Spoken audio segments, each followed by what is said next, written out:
Ahoy folks, and welcome back to Broadside Gaming with me, Zug. So we're carrying on with our 2026 updated guides for Darktide, and we're back on the Veteran.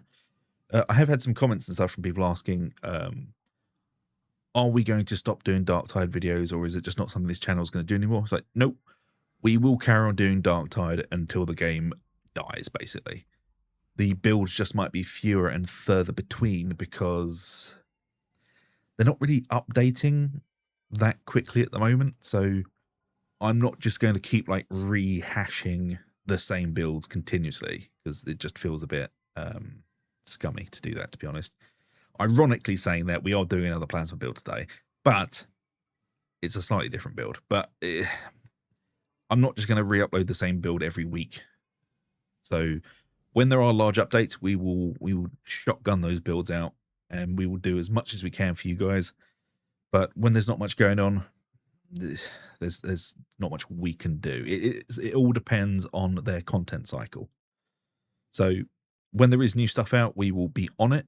The guides will be there ready for you. But in between that, we may do guides for other games and stuff while we're in a content drought. But we aren't going to stop doing Darktide on this channel because Ugg and I quite enjoyed the game. I've put far too much time into it, and I enjoy doing them. So anyway, that's just a bit of admin over with. Let's jump in and see what we're doing with the Veteran. So yes, this is another plasma guide. I know, ironically, after what I've just said, but I goddamn love the plasma build, and there are a few ways you can mess around with it. Also, I've been playing the Power Falchion more, and I actually really like it. This is the first time I've played with it properly. It's a very nice weapon to use. So let's jump in and see what we've got going. So, as I said, we're using the Power Falchion. I haven't unlocked the two different marks of it yet, so because I'm incredibly lazy. But yes, we are using the Power Falchion, and ignore the stats on it at the moment because I haven't edited it. But excuse me. But what we're using is we're going to be going with Flak and Maniac for the perks, and we are going to go for Cranial Grounding and Heatsink for the blessings because they're absolutely amazing. So Cranial Grounding reduces the heat buildup by 8% and increases weak spot damage by 4% for 3 seconds on chained weak spot attack, stacking 5 times. And the Heatsink, it's the Heatsink's on the weapon already. Weak spot kills and critical strike kills reduce heat by 8%. So basically it allows you to use the weapon a lot more and keep it charged. So there you go. The modifiers are correct though. Mobility is our dump. Everything else is what we're going to have at 80.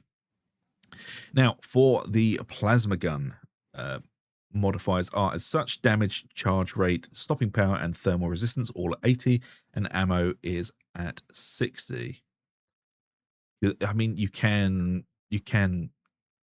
be weird with the stats and maybe go thermal resistance and charge rate at 70, ammo at 8. It's just, ammo is just easier, and also you're a veteran. We have ways of getting back ammo, so it's mostly fine. Curios, we are using them as such. Again, I'm going to give you options to change these if you don't like the way they're set up. So we've got 2 toughness and 1 max health with toughness, combat ability regeneration, and stamina regen, but you can get rid of the stamina regen off of these for, I would go 2 gunner resist, 1 sniper, or all 3 gunner resist. 2 gunner, 1 sniper is probably a safer bet, but pick what you want, really. What? Sorry, the kitten is just kind of yelling at me. Stamina regen, if you don't like it, don't take it. Switch it for gunner resist and sniper resist. It is just that easy. So, before we jump into the build, I am going to tell you about the reload skip, because if you haven't seen previous videos, you won't know about it. So, the plasma gun has the longest goddamn reload time in the world, and it is awful, but you can skip through about 50% of it. So we're just going to waste some ammo. So, this is going to sound weird, but trust me on this. You can skip every time you see the animation twist one of the dongles or whatever the hell it is on the weapon. So you hit reload, and then you're going to hit space. You're going to hit sprint. Sorry, when you see it twist, twist, sprint, twist, sprint, twist, sprint. When I say hit sprint, I mean I'm just tapping the shift key. And that is going to increase the animation and not lock you out for so long. There is another way of doing it that I've completely forgotten. I will have to go back through my builds and actually figure out what the hell it was, or Chief will just tell me. But basically there, twist and sprint, twist, sprint, you see it, twist, sprint. So every time you do that, it is just cancelling a big part of the animation. And that is basically a key thing to learn when it comes to using the plasma gun, because otherwise, well, you can see how long the reload animation is.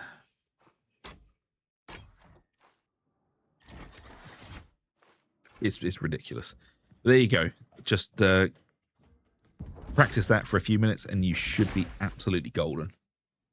I mean, even I mess this up mid-game when things get a bit sketchy, but it's just one of those things you need to kind of pick up on if you're going to be using the plasma gun. So that is the build and how to animation cancel. Let's jump into the actual guide then, shall we? Exhilarating takedown. Replenish 15% toughness and gain 10% toughness damage reduction for 8 seconds on range weak spot kills. Stacks 3 times and stacks decay 1 at a time. It's very easy to get weak spot kills with the plasma gun. It is incredibly accurate and there's not very much recoil on it at all. And also the gobbet of plasma you're firing at them is actually a lot bigger than you think it is. So even if you're not pinpoint accurate, generally aiming high, you can get those weak spots. It just takes a bit of practice. Anyway, back to the talents. Sorry. Confirmed kill, replenish toughness on elite specials, toughness over 10 seconds. Long shot. You deal 10% range damage to targets within 12.5 meters and up to 25% range damage to targets further away, maximum being 30 meters. And then into close order drill, up to 33% toughness damage reduction, the more allies incoherency. Ow. Sorry. I have a kitten climbing all over me. Will you sit down? We've got the Shredder Frag Grenade. Throw a grenade that explodes after a short delay, applies 6 stacks of bleed to all enemies hit, causing damage over time. Now, I usually prefer the crack grenade because it just allows you to put out horrific amounts of damage. But the Shredder Frag Grenade is very good and is probably the best utility the veteran gets, because you can use it not only to apply bleed stacks, but you can also use it to basically stagger big groups of mobs. I mean, it doesn't work as well against Ogryns, but it does stagger them. And also, the bleed stacks are just very, very powerful. So, using this can give you, it can help you make space during matches to like revive teammates or to generally just kind of get a bit of space between you and the enemy. So it might not look as powerful as the crack grenade, but it's very good at what it does. But like I said in the other guides, you can change this out to any of the 3 you want. This, you know, I'm not your mum. I'm not going to put little notes in your lunchbox. Try things out for yourself. And then we've got toughness boost, and then we're going to be taking superiority complex for base damage against elite enemies. Iron will reduce toughness damage if above 75% toughness. You can basically keep this up at all times, just through the sheer weight of toughness regen you have on the veteran. Trench fighter, melee attack speed, because we will be using the melee weapon quite a lot. You can't basically just hold on to your plasma the entire match. Serrated blades, 2 stacks of bleed on a target on melee hit. This does add a lot more damage than you think it does, but dots in this game are incredibly powerful still. They still haven't gotten around to nerfing them, so while we can, take advantage of it. Then catch your breath. When you haven't been the target of a melee attack for 5 seconds, you start replenishing 5% toughness per second. Survivalist. Now, this is why we don't care too much about the ammo on the weapon. Replenish 1% ammo for you and your allies' incoherency whenever any of you kill an elite or specialist enemy. This can only occur once every 5 seconds. Into demolition stockpile, replenish 1 grenade every 60 seconds. And grenade tinkerer. or 25% damage and radius to the frag grenade. And then we have our ability, as always, it is voice of command because this thing's goddamn amazing. Replenish your toughness and stagger all enemies within 9 meters. The base cooldown is 30 seconds. And duty and honor, voice of command now also provides you and your allies in coherency with plus 50 toughness for 10 seconds. This can exceed your maximum toughness. Basically, it gives you a toughness overshield. So it goes from 209 to 259. And with the amount of cooldown we have, we can keep voice command rolling for 75% of the time. 70%, around that.